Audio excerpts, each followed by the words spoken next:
I have to say the spring 2023 anime season is absolutely fantastic. Honestly, with last season, we had a lot of shows, but not much of it was really panning out, especially early on. But honestly, I can say with this season, there's so many fantastic titles, whether you're after comedy, whether it be soft or raunchy, action, slice of life, romance, everything is here, and it's an absolutely fantastic season where it's really hard to really find something that you want to drop. But with all that said, it's time for us to sit down and judge, at least according to me, what is the best shows of the season so far. I'll start off with my top 5 new shows of the season, as well as getting into honorable mentions and returners as well. As per usual, I love to get your guys' feedback, so please go down below, let me know in the comments what your top 5 shows are of the season so far. My list is never gonna be your list, unless you have really good taste. So with that said, let's jump into my top 5 new shows of the spring 2023 anime season so far. Starting things off with number 5, this was really difficult because honestly, it's always the last one to see which one's gonna actually claw its way to the list itself. And honestly, I was really dead set on Magical Destroyers, but unfortunately the 3rd episode kind of gave me a sign that show could possibly go downhill from here. So what took its place is a show that honestly, I'm questioning even putting in this list. But yes, I settled on Kamikatsu, What God Does in a World Without Gods. This show is just absolutely bonkers, and I love it for that. It's unashamed, it's dirty, it's weird, and so much more. It's an isekai that's not really an isekai. It's a guy going to a world that has no gods and essentially having to create a system of religion and gods just to make this one Mitama, his goddess, powerful enough to keep him from dying. And it's just absolutely absurd. The world itself, just the people are weird in the idea that they don't understand a lot of things such as religion and mature things like reproduction. It's just got some oddity here and so many questions as to what the hell is even happening? Mitama, the goddess, is absolutely fantastic. She's full of herself, but at the same time, an absolute dork. The main character is pretty solid. He has his desires, he has his fears, but at the same time, he just is trying to make sense of the world itself. If you're looking for something that is, yes, a little bit more raunchy, but just at the same time, absolutely bonkers, I highly suggest Kamikatsu. For my number 4, this is when we're gonna start to get into all the slice of life. There's just so many good slice of life romance shows in this season. But yes, my number 4 is Insomniacs After School. Honestly, this one and number 3,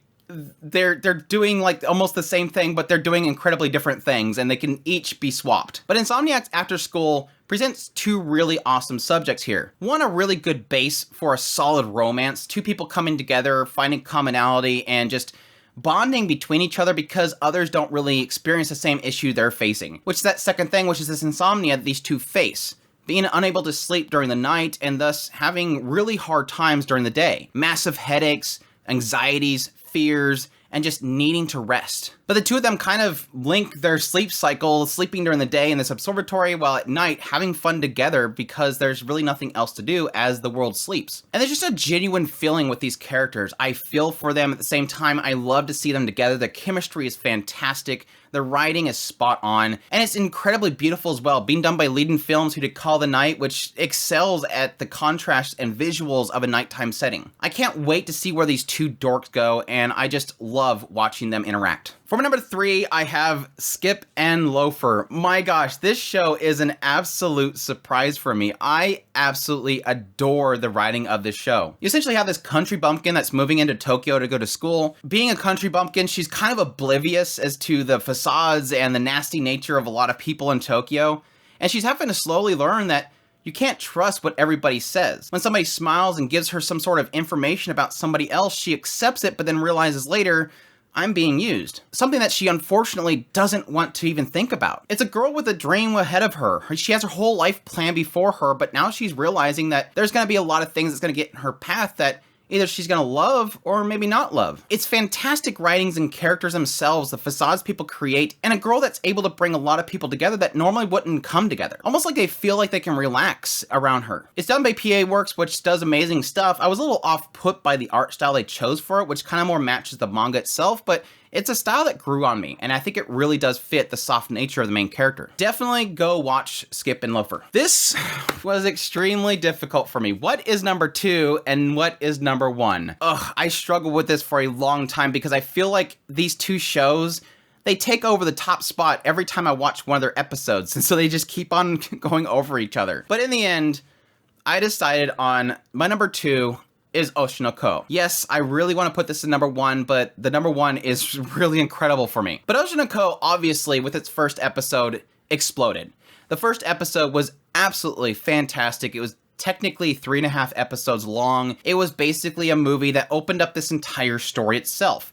But a lot of concern that some people had, slightly myself as well, was, can this show continue episode 2 and onward? It does a significant pivot in how the story is being told, and I feel that could be off-putting for some people. Me personally, I'm liking the direction it's going. At its core, Oceanico is about the industry of entertainment. How it brings people in, chews them up, and spits them out. It's how these characters navigate that very toxic entertainment industry, which is really fascinating to me. And this writer's doing a really incredible job of being on point with what actually happens in the industry. These are a lot of things and stories that I've heard personally when looking into the Japanese entertainment industry. It's very political, and people get destroyed by it sometimes. It's all in who you trust and the steps you take that can measure whether you're going to be successful or not. And within all that is these fantastic characters. The Dr. Goro and Ai, who is this very popular idol. Her struggles with her pregnancy and what it means for her future. The direction she herself decides to take, and everything is so absolutely phenomenally done. And I really don't want to put any more emphasis to anything else story-wise, because it's one of those stories where you have to go watch it. Don't let anybody tell you what happens, especially in the first episode. Experience it for yourself and judge it for yourself. But that is my number 2. It should be my number 1, but I've been fighting for a while now. And finally, my number 1 anime of the spring 2023 anime season so far goes to Heavenly Delusion. I absolutely love everything about this show. It's intrigue incarnate, and that's the stuff that I personally eat up. When I can watch an episode and I have a million questions, and then the next episode comes out, it answers some of them, but then creates more questions. And I'm constantly trying to figure out what is going on in the background. It's those types of shows that just get me going, and it's exactly why I love anime so much, that weirdness that they can actually create. It's the same experience that I had with Summertime Render. Absolutely love that show because every episode I had questions, and I was theorizing, and I want to know if I was right or not. And Heavenly Delusion does that. It's essentially 2 separate stories that are kind of being told at the same time. One being all these children at this nursery that are trying to figure out what's in the nursery, what's beyond the walls of the nursery itself, the experiments that are possibly being done to them, the weird abilities that some of them seem to have, while at the same time, from the other perspective, is outside those walls, which is, yes, a desolate wasteland. This is a post-apocalyptic world after this collapse happens, and we're following Kiroko, who is escorting this Maru boy. And they're trying to find this place known as Heaven, and at the same time dealing with these beings known as man-eaters that kill the humans. It's super intriguing. I absolutely love it, and I cannot get enough of it. And plus, Production IG is doing an absolutely incredible job with the visuals and the animation. It is easily the most beautiful looking show this season. And that's it. That is my top 5 new anime of the spring 2023 anime season so far. We'll see how things go from here. My honorable mentions would start with My Clueless First Friend. I think it's absolutely cute. It's got the seiyuu for Roxy as the main girl. I love how this main boy who's clueless just diffuses all the situations. It's really kind of stopping bullying with just pure positivity, and it warms my heart. Cinderella Girls U149, it almost made my 5th spot, but I think it had like one kind of lulling episode. I really do hope that it does really good because I did love the original Cinderella Girls, and I have a lot of hope for this one as well. It's just super cute. It's the thing that kind of lifts me up every single week. Magical Destroyers, like I said, it was technically in my 5 slot, but episode 3... it just wasn't well animated, and I'm just kind of wondering if it's going to have legs from this point on. But episode 1 and 2 are really, really good. It's just basically otaku's trying to bring back otaku culture that's been ripped from their hands, and just the insanity and unapologetic nature of the characters. It's explosive, it's raunchy, it's just goofy. I love it. Surprisingly, why Raeliana ended up at the Duke's mansion is actually really good. I'm looking forward to watching another episode of it, but so far the setup of it is really intriguing for me. The characters so far aren't really sold to me, especially even the main character, but it's got a good concept to it. It's not a villainous isekai. It's actually doing something completely different that I'm actually interested in how it actually plays out. The Dangers in My Heart.